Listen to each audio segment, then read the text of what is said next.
Magandang araw po sa inyong lahat. Kumusta na po kayo? Nandito naman po ang pobreng Kapampangan. At meron naman po tayong pag-uusapan. Lalo-lalo na sa mga kalalakihan dyan. Napakagandang usapin nito. Lalo-lalo na sa mga may edad na. Nakatulad natin na si 50 na rin. Ayan. Napakagandang usapin nito. Karamihan sa mga vloggers, ah, hindi tinatapik ito dahil napakasensitibo at siyempre nakakahiya, no? So guys, itong topic ko na ito, pag-uusapan natin, lalo na sa mga kalalakihan dyan na nanonood, yung paano patigasin si Manoy. Dahil ako, based on my experience sa edad natin na ito, hindi na masyado na alam nyo na. Hindi katulad nung bata-bata pa tayo, di ba? Aktibo pa tayo sa ganyan na mga, alam nyo na. So guys, keep watching po at para malaman ninyo kung ano itong mga pagkain na dapat nating kainin para tumigas ang ating pagkalalaki o si Manoy na sinasabi nila. So, sinaliksik ko po ito, nanood ako at ayun nalaman ko at ibabahagi ko rin po sa inyo lalo-lalo na sa mga kalalakihan dyan na nahihirapan na alam nyo na kapag may edad na nga tayo, di ba? Ang hirap na yung iba nahihirapan na hindi na masyadong kaaktibo nung katulad ng nung bata tayo. So, ano pa bang hintayin natin?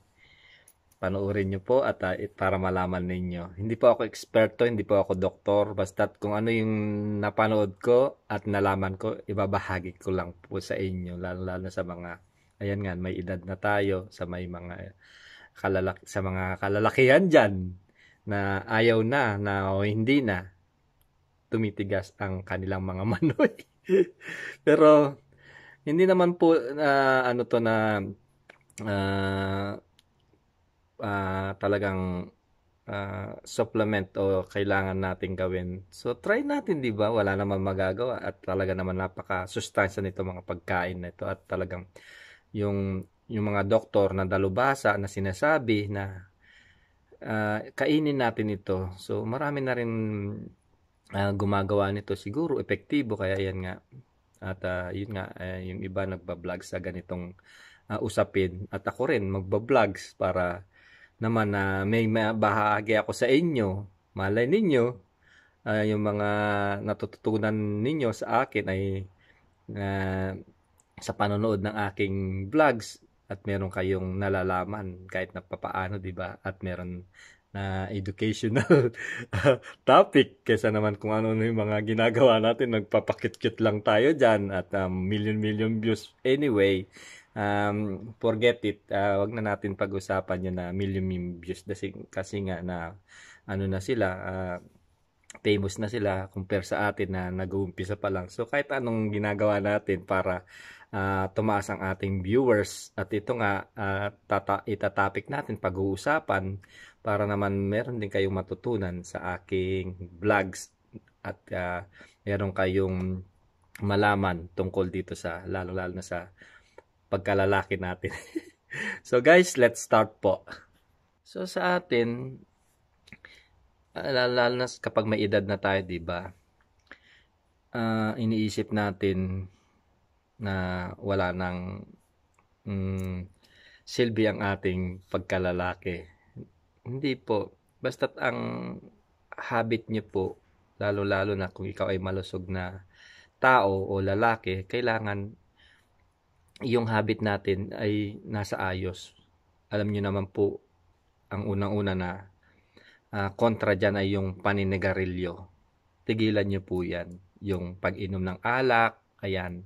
At saka yung stress, yung sobrang pag-iisip, na-stress sa mga pamilya, sa trabaho, di ba? Lalo-lalo na tayo mga lalaki na responsable tayo na yung mga pangangailangan ng ating mga asawa, mga anak, ayan, nai-stress tayo. Hindi po tayo makapag-isip at hindi tayo makapag-konsentrasyon. Lalo na kapag gusto natin na, ayun nga, sa asawa natin at na masyado tayong balisa, hindi po siya titigas talaga. Yun po ay ang unang rason kung bakit hindi tayo tinitigasan dahil sa stress o yung sobrang pagod din sa trabaho, di ba? At saka yung paninigarilyo at pag-inom, yun po yung nakakaapekto sa ari ng kalalakihan. At isa pa rin yung kulang sa tulog. Yun sinasabi nila na kapag kulang ka sa tulog, of course, yung immune system natin bababa at ang ating mga ugat at ang ating hindi siya magpa-function. So guys, ito lang po ay basic lamang po sa mga tinatopic natin o pinag-uusapan. Hindi po ako doktor, basta kung ano yung napanood ko ay ibabahagi ko rin po sa inyo para malaman ninyo. Okay? So, ito po, ayan, pag-usapan na natin. Alam niyo po ba siguro yung Viagra? Ang Viagra, yung gamot na para magtigas ang ating pag-aari, yung erectile dysfunction na sinasabi nila. Problema sa pag-aari. Ito ay karaniwang kondisyon sa ari na kung saan yung lalaki na hirap na makamit, mapanatili ang erection. Ang kondisyon na ito ay dumadalas kapag may edad na tayo, 'di ba? Yung edad na 60 pataas 'yan. Ngunit pwede itong maranasan ng mas bata, 'di ba? Lalo na kung may mga sakit na nakaapekto dito. Madaming alternatibong Viagra na mga gamot o mga yung mga hindi na tumitigas o mga sintomas na mararamdaman ng erectile dysfunction. Isa dito ay mga pagkain na kailangan nating kainin para lumakas ang ating resistensya, 'di ba? Kasi yung natin, buhay natin, yung pagkalalaki ay kapag ang ating pag-aari ay hindi na tumitigas, yung ugat ay hindi na aktibo o matamlay na, 'di ba? Kaya ito, sasabihin ko po sa inyo, yung mga pagkain na pang-alternatibo, 'di ba? So ito, nalaman ko rin, matagal na ito at talagang pinapanood ko rin. Alam niyo po ba yung pakwan, yung watermelon, 'di ba? Yan po yung pinaka numero 1 na kailangan na kainin kasi ang pakwan ay may lamang citrulline na tinatawag. Ang citrulline sa pakwan ay tumutulong sa paggawa ng citric oxide. Ang importante na para palawagin yung ugat natin sa pag-aari natin, yung simanoy. 'Di ba? Yung natin, yung kagaya ng sa mga kalaki, yung sexual stamina natin, yung maliban sa tulong ng sexual ng lalaki, tumutulong ito sa blood pressure na kung saan pinapababa ang level. Nagpapalakas ng immune system ng katawan at tumutulong sa brain functioning ng mga kalalakihan. Ayon sa mga eksperto, ang pulang pakwan ay mas kakaunti ang citrulline kumpara sa yung, alam niyo po ba yung dilaw na pakwan? 'Di ba dalawang color yan, yung red and yellow. Yung dilaw po, yung parte na may mataas na konsentrasyon ay sa watermelon na dilaw na tinatawag. Yung sa lid na parte, sa gilid ng ng pakwan. So, yun yung nakukuha natin sa yung mga bitamina doon sa pakwan. So, at ang sasabihin ko pa, kailangan kumain tayo ng mga isda, napakasustansya po niyan, 'di ba? Inuugnay ang magandang koleksyon ng ari ng lalaki sa magandang daloy ng dugo o sirkulasyon. Kaya naman, ang magandang solusyon dito ay pagandahin ang mga ugat at daloy ng dugo papunta sa ating pag-aari. Dito pumapasok ang importansya ng omega-3 na nakukuha sa mga isda. Magkakain po tayo ng isda. Yung isda na, yung sardines, yung tamban, dito marami po yan sa palengke, sa kingdom. Hindi nila pinapansin yan, pero talagang yan, may omega-3 po yan. Napakasustansya po yan. Matinik nga lang, pero masarap po yan kapag pinrito, malutong at isawsaw nyo sa kamatis. Nako, gaganahan po kayo at siguradong ang inyong, sigurado, Yun po, kasi may omega-3 po yan at nakakapagpaganda ng daloy ng ating dugo at yung mga ugat natin kasi may omega-3 at napakasustansya po yan. Yan po ang pinakamasustansyang pagkain yung isda na yan. At huwag nyo po siyang iismulin. Mura lang po siya pero dadaigin yung mga mamahalin na isda. Yan po yung omega-3 na nandiyan na vitamina na nakain na kagaya ng yung mga dilis, yan po, napaka-vitamina po yan. Huwag nyo pong ismulin yan. Magkakain po kayo yan, for sure. At talagang ang inyong pag-aari ay talagang lalaban po kayo. Napakasustansya po niya talaga. Yung mga sustansya nito, hindi lang sa manoy, kundi yung pinipigilan nito yung ma-stroke tayo, yung sakit sa puso, di ba? Sa paraan na tinutukoy nito ang hanggang sa pinakamaliit na parte at iniiwasan yung ano nito, dumadalo ito sa dugo natin.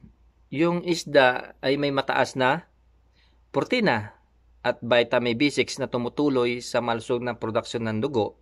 Maliban dito, nakakatulong din ang pagkain ng isda para maiwasan ang yung stroke, yung functioning ng yung ating daloy ng dugo kasi kapag na-stroke tayo at nagbuo diyan sa ano natin, diyan sa ulo natin yung at daloy sa utak, yun nag-uumpisa ng stroke. Yung pagkain natin ng isda ay magiging maganda ang daloy niyan, dire-diretso at yung functioning ng ating mga ugat. Kaya kapag kumain tayo niyan, pati siyempre ang pag-aari ng isang lalaki, 'di ba, may mga ugat 'yan. Yung dadaloy at kapag maganda ang daloy niyon at magpa-function yun at ang ating ari mabubuhay yan. Kung patay yung ugat, 'di ba? Hindi siya magpa-function at hindi siya masyadong titigas. Kaya nga yung sinasabi nila, yung ugat na malaki. 'Di ba? So, nalaman ko rin yung American Heart Association na yung iba, kailangan kung alam ninyo yung mga sustansya ng isda na kinakain ninyo ay yung yan nga sinasabi ko, tamban, sardinas, yung mga dilis. Ayan, at saka yung pagkain ng yung salmon, alam niyo po yung salmon? Kailangan kumain tayo ng isda every week. Yung salmon, o kaya yung tuna. O kung ayun, napakasustansya po niyan. At isa pa, nalaman ko yung alam niyo yung siguro yung bawang, 'di ba? Yung garlic. Yun isa rin na napakaganda ng pag-aano natin yung pagdaloy ng dugo sa ating manunay. Ang bawang ay tumutulong na pigilan ang pagtigas ng mga ugat, pati na rin ang mga sakit sa puso. Isa sa pag-aaral ng taklasan ng 7 tao na may erectile dysfunction na yung problema, yung pagtigas ng ari ng mga kalalakihan nga, nakita nila na yung iba na yung mga doktor na eksperto na yun ang pinag-aralan nila, yung pagkain ng bawang dapat sabi nila na kapag kumakain tayo ng bawang, apat na butil yan. Kung kaya nyong kainin, kung gusto niyo na dumaloy at maayos ang dugo. Napakarami pong gamitin ng bawang, lalo sa ating pagluluto, di ba? Nagpapasarap yan, nagpapabango, at hindi natin din pala alam yan na, yun nga, lagi ko sinasabi, yung palaban niya sa cholesterol din. At yun din pala ay nakakapagpatigas ng manoy. So yan, 'di ba? Napakaswerte ninyo at na ito sinare ko sa inyo at binahagi at siyempre sa napanood natin sinare ko po sa inyo at kumakain kayo araw-araw at ayan nagluluto kayo. Yung pala yung bawang, 'di ba? Nakakapagano dan pala ng erection yan, talagang titigas ang ating manoy. So, 'di ba? At wala na kayong hirap na hanapin po yan dahil araw-araw kumakain tayo ng ulam at ginagamit natin sa panggisa, at nakakatulong din po pala yung bawang na yan. Alam nyo pa, yung bawang, kung ano yung vitamina nito, yung alisin, na-increase ng libido ng isang lalaki. Ito rin sa mga babae na rin. Nakakatulong ito sa pagpapababa ng kolesterol, pagbababa ng blood pressure, yung meron din tong sa balat natin yung antioxidant, hindi tayo mangungulubot. 'Di ba? At isa pang mga pagkain na yung gulay na yung celery. Alam niyo yung celery dito po sa Saudi, napakamahal po ng celery. Kaya pala yung mga Saudi mahilig kumain ng mga celery. Ang lalaki ng celery dito, guys. Pero ang mahal. Kaya pala yung mga Saudi mahilig kumain kasi at saka napaka-init nila, at yung mga nakikita nyo na napakarami ng mga anak nila, kaya pala nagkakakain sila ng mga ganyan na pagkain. Alam nyo ba kung ano yung sustansya ng celery? Napakaraming mga yan, vitamins na nakakatulong sa pangkalahatan. Una, meron itong potassium na tumutulong para linisin at ayusin ang mga tubig sa katawan. Isa itong natural na biotic, o yung kung may sakit tayo sa UTI ay lilinisin ang ating urine. Nakakapagpaihi ito. Ito ay nakakatulong sa ating blood pressure, lalong-lalo na kung may high blood kayo, di ba? At madami ding itong vitamin C para sa ating immune system, 'di ba? Alam niyo naman yung immune system, kung ano yung kailangan natin sa ating katawan, mga vitamin C yan, 'di ba? Tinataas nito na pheromone bell, o isang chemical na magpo-produce ng katawan na nakakaapekto sa tao.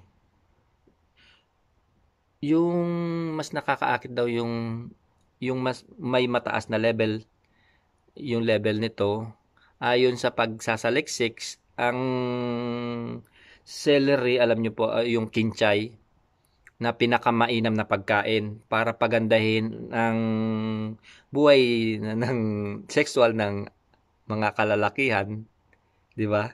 Maliban sa potassium, meron itong vitamin E, zinc, magnesium at thiazine na nagpapaganda sa kalidad ng pagtatalik, dahil kailangan ito sa normal na pagkain ng prostate gland ng mga lalaki, di ba? At meron itong arginine din na tumutulong sa oxide level nung ating pagkalalaki, na nagpapaganda ng daloy ng dugo sa ugat ng ating manoy, di ba? At ito ay hindi at talagang napaka-epektibo ito sa mga kalalakihan. At syempre sa mga kababaihan din, dahil pinapaganda ito ng daloy ng dugo sa ari ng dugo sa mga kababaihan, at ginagawang itong sensitibo, kaya mas maganda rin ang sexual experience nila. Alam niyo po ba, isa pa rin yung sili, yan. Alam niyo naman po talaga yan, pampainit yan, di ba? Pampaganang kumain, di ba? Tumutulong ito para pataasin ang level ng testosterone ng lalaki, o hormone ng pagkalalaki. Ito yung pangunahing nag-aambag sa pag-iinit natin, lalo sa kama, di ba? Ang sili. Kaya kapag mataas ang level ng testosterone ng mga kalalakihan, kaya kailangan magkakain po tayo ng sili, kasi yan nga, di ba? Para uminit ang ating katawan. Di ba? Mas maganda yung kalidad ng isang lalaki, yung pagtigas niya, kailangan kumain po tayo nun. Di ba? Tumutulong ito sa sirkulasyon.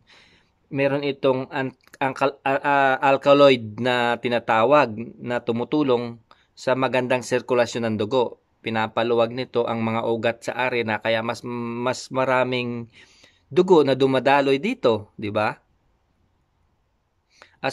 At mas maganda ang pagkain nito at pinapatagal yung ereksyon ng lalaki. Maliban sa epekto nito sa reproductive system ng lalaki, na pinapalakas nito ang immune system natin para maiwasan yung mga sakit, di ba? So ito yung mga sinasabi ko sa inyo na pagkain para yun nga tumigas ang ating manoy. So ito guys, isa lamang pong tips sa inyo. Tsaka alam niyo po ba kung bakit hindi tinitigasan ang ibang kalalakihan? Dahil nga yung sobrang paninigarilyo, isa pa rin po yan. Yung kailangan tigilan niyo po yan dahil nakakasama po sa ating katawan. At para gumanda yung sirkulasyon ng ating dugo, kailangan exercise pa rin yung ehersisyo. At kapag mataba kayo, yun nga, ano din yun, nakaka-apekto rin yun sa pagtigas ng ating manoy. So, kailangan mag-reduce kayo. Wag po kayo masyadong magpataba. Ayan, ina-advise ko po sa inyo. Hindi po ako doktora, basta napanood ko lamang po at sinishare ko lamang po sa inyo para alam ninyo. Ngunit mas makakabuti pa rin kayo kung hindi kayo satisfied sa mga sinasabi ko. So magpatingin po kayo sa mga alam niyo po siguro neurology, di ba? Na tinatawag nila para mas masuri kayo ng mabuti at mabigyan ng lunas nung yung kung kinakailangan na yun nga hindi na kayo tinitigasan yung meron kayong dysfunction na sinasabi nila, di ba? Erectile dysfunction na sinasabi na. So guys, ito lamang ay aking binlags lalong sa mga kalalakihan, sa lalo na sa mga may edad na katulad na natin na hindi na masyadong ganun kaaktibo. So at meron po sana kayong natutunan dito sa ating binlags at ibinahagi na rin po sa inyo at dahil mahilig din po akong mag-search at natutunan ko, ibinahagi ko po sa inyo. Sa mga makakapanood po nito, yan, sana mag-enjoy po kayo at nagustuhan ninyo itong aking binlags. Magandang araw po uli, Pobreng Kapampangan. And huwag niyo pong kalilimutan subscribe ang aking channel, Pobreng Kapampangan, and click the bell button notifications para updated po kayo lahat sa mga video na ina-upload ko. Enjoy watching po. God bless.